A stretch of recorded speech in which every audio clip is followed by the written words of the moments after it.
लेना मुझे तुम ही बताओ।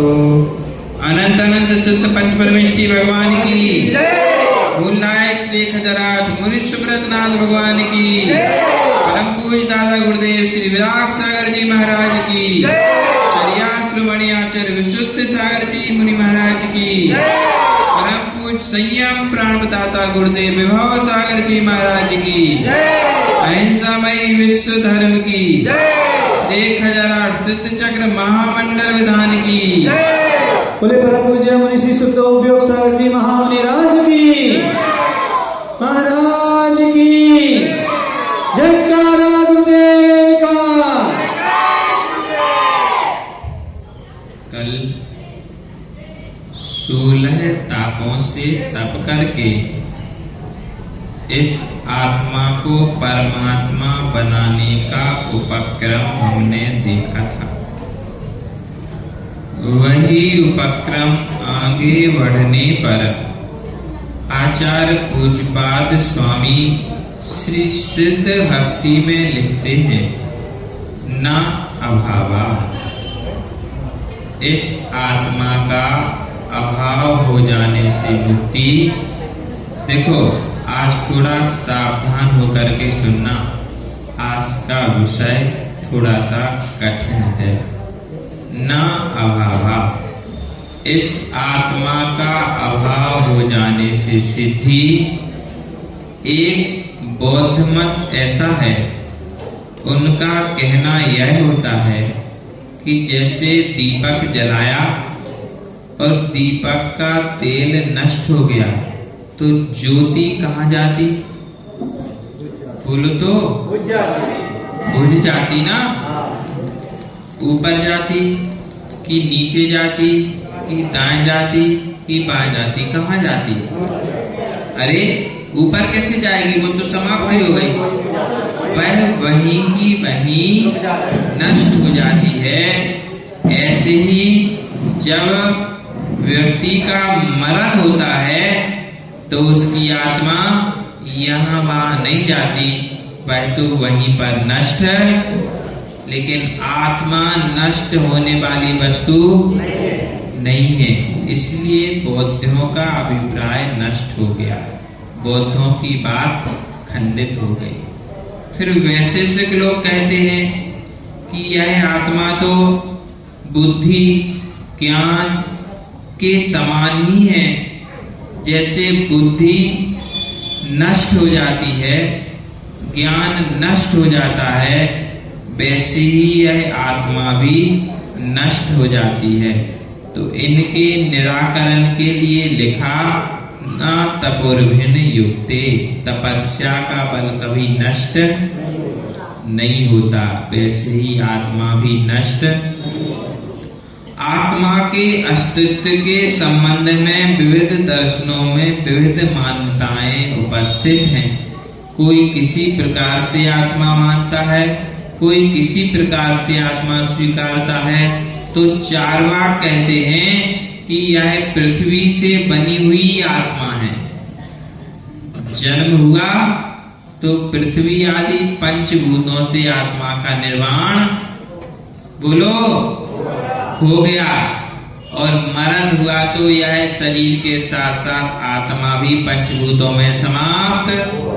लेकिन आत्मा समाप्त, तो इनके निराकरण के लिए लिखा अस्य आत्मा, यानी आत्मा नष्ट नहीं होती है।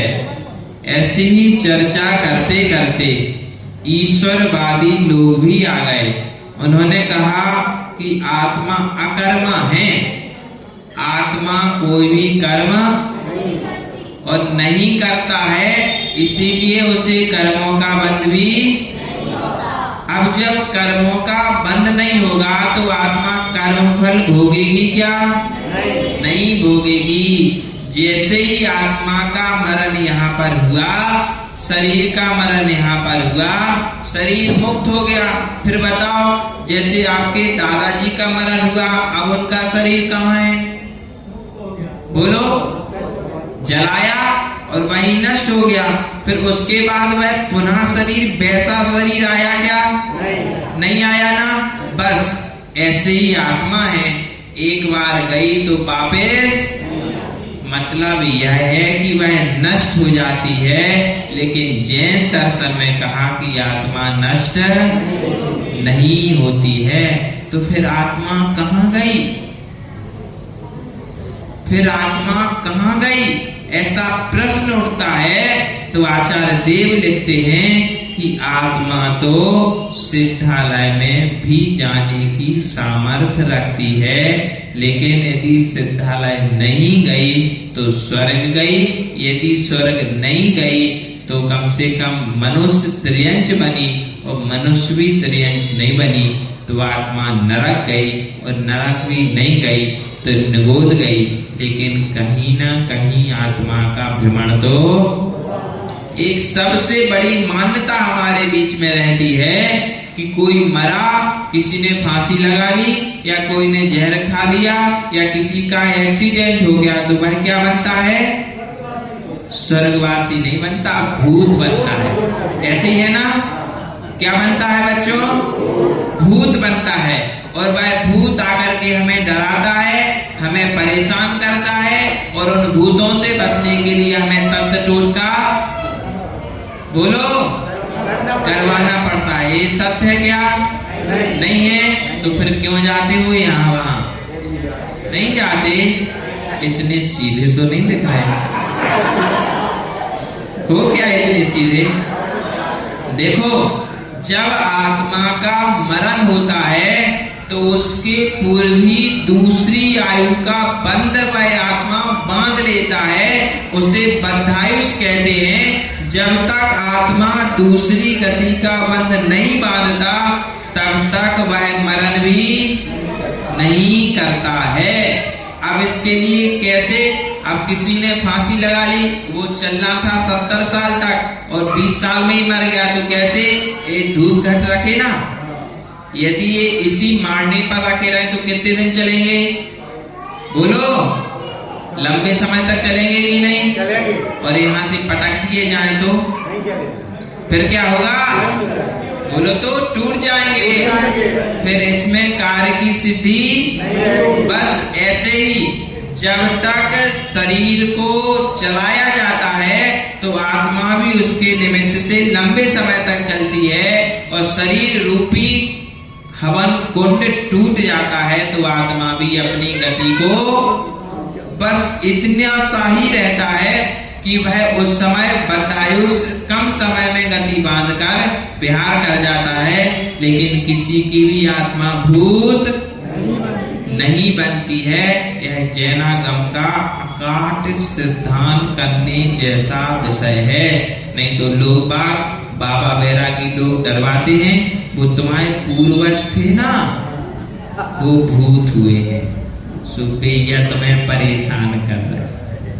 अब देत रहो अगरबत्ती, निबुआ, चढ़ोतरी, पंचवन्नी, मिठाई, इस प्रकार से सताते हैं, और हम बेचारे मूर्ख बन करके मिथ्यात्व में फंसते चले जाते हैं। इसके आगे और खुलासा करते हुए कहते हैं कि एक मत ऐसा भी है जो कहता है कि आत्मा का जो रूप है वही रूप रहता है, आत्मा छोटी बड़ी नहीं होती। इसीलिए जब हाथी के शरीर में आत्मा होती है तो वह छोटी सी रहती है और पूरे शरीर का संचालन करती है, और जब चींटी के शरीर में आत्मा होती है तब भी आत्मा छोटी सी रहती है। या दूसरा भी उनका कहना रहता है कि हाथी के शरीर में हाथी के बराबर आत्मा है, तो चींटी के शरीर में उस आत्मा में से थोड़ा सा अंश निकल आया और चींटी के शरीर में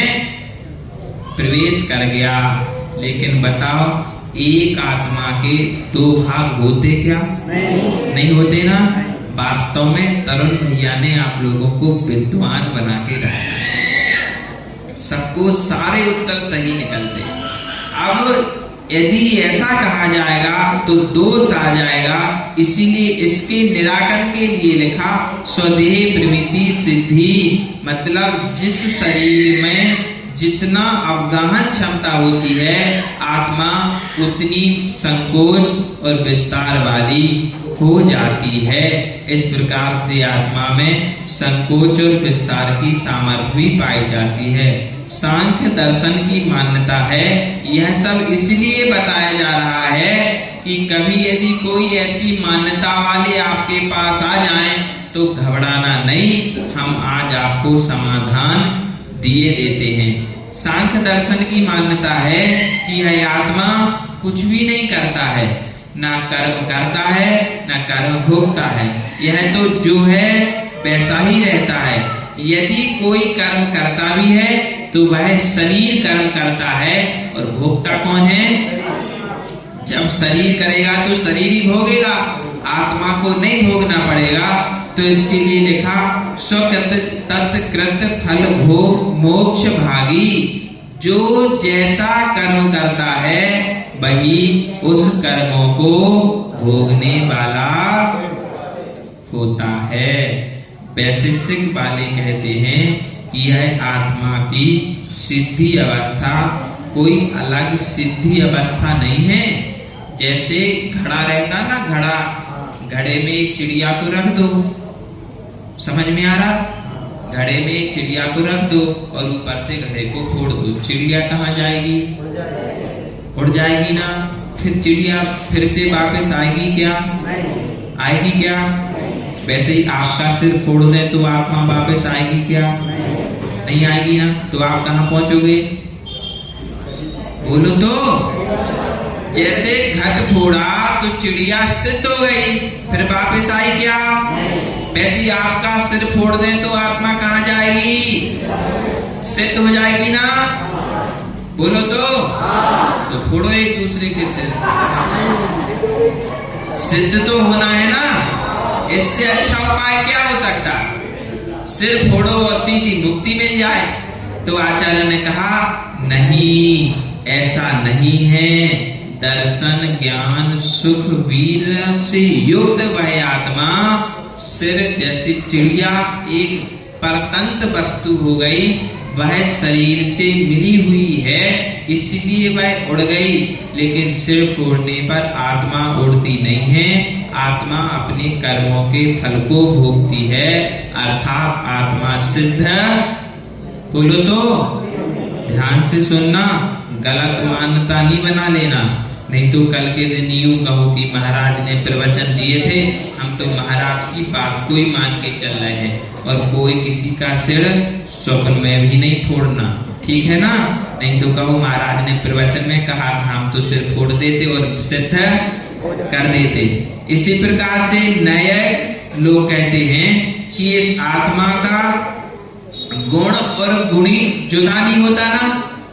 गुण गुणी कैसा रहता? गुण जिसके पास होगा उसी में गुण होगा। गुण और गुणी का तादात्म्य संबंध होता है। जैसे जहां जहां धूम है वहां वहां अग्नि अवश्य होगी। इस घट से धुआं निकल रहा ना, क्यों निकल रहा? क्यों? क्योंकि अग्नि है। यदि धुआं निकलना बंद हो जाए तो अग्नि समाप्त हो गई। बस ऐसे ही जिस व्यक्ति में गुण है तो वह किसके अंदर रहेंगे? गुणी के अंदर रहेंगे। गुण गए तो गुणी भी चला जाएगा। तो शरीर गया तो आत्मा, बोलो तो, चली जाएगी ना। और इस आत्मा का विनष्ट, अब वह जो गुण था ना वह कहाँ गया? शरीर के साथ नष्ट हो गया ना। तो शरीर के साथ जैसे गुण के साथ गुणी नष्ट हो जाता है या गुणी के साथ गुण नष्ट हो जाता है, वैसे ही शरीर के साथ आत्मा भी, बोलो तो, नष्ट नहीं होती है। क्यों? क्योंकि गुण गुणी का संबंध अलग है और आत्मा और शरीर का संबंध अलग है। आत्मा और शरीर एक होने पर भी एक नहीं होते और गुण गुणी दो होने पर भी एक ही होते हैं। इस प्रकार से विभिन्न मतों की बातें आपको बतलाई गई आज तो प्रवचन मुझे लगता है कि विधान में ही हो गया था। सारी रिद्धियों के अर्थ बतला दिए थे, फिर भी इन सभी मतों की जानकारी देना बहुत अत्यंत आवश्यक था, क्योंकि जब तक हमें ज्ञान नहीं होगा तब तक हम एक दूसरे का खंडन नहीं कर सकते, और खंडन किए बिना हमारी मंडन, बोलो तो, खंडन के बिना मंडन नहीं हो पाता है। इसलिए आचार्यों ने कहा है कि सिद्ध होना सरल नहीं है और सिद्धि प्राप्त करना कठिन भी। किसी ने पूछा, महाराज मुनि बनने पर बहुत सारे काम करने पड़ते, हमसे इतने सारे काम नहीं होंगे, बस इसीलिए हम मुनि दीक्षा। रुचि दीदी के पापा हैं कि चले गए, बैठे हैं, उनसे कहा कि ले लो दीक्षा, बोले हमारे बस की नहीं है। फिर थोड़ी देर बाद बोले ले हैं, अब तो टाइम है। हमने कहा ऐसा क्यों? बोले अभी बहुत सारे घर के काम हैं और बाहर के काम, फिर मुनि बन जाएंगे तो वो काम भी करने पड़ेंगे, इतनी हमारी सामर्थ्य है। तो कहना इतना ही है कि जो काम जीवन भर करते आए हो वो काम छोड़ देना ही मुनि बनना है। घर पे कितनी सारी झंझटें रहती और मुनि बनने के बाद सारी झंझटें छुट्टी हो जाती। बस इन्हीं मंगल भावनाओं के साथ सभी जिन शासन का रहस्य समझते चलें और भगवान सिद्धों की आराधना करते रहें। लक्ष्य एक ही रहे कि हमें एक ना एक दिन सिद्ध जरूर बनना है। यदि ऐसा लक्ष्य रहेगा तो सिद्ध भी अवश्य बनोगे। परम पूज्य संयम प्राण प्रदाता गुरुदेव विभव सागर महाराज जी की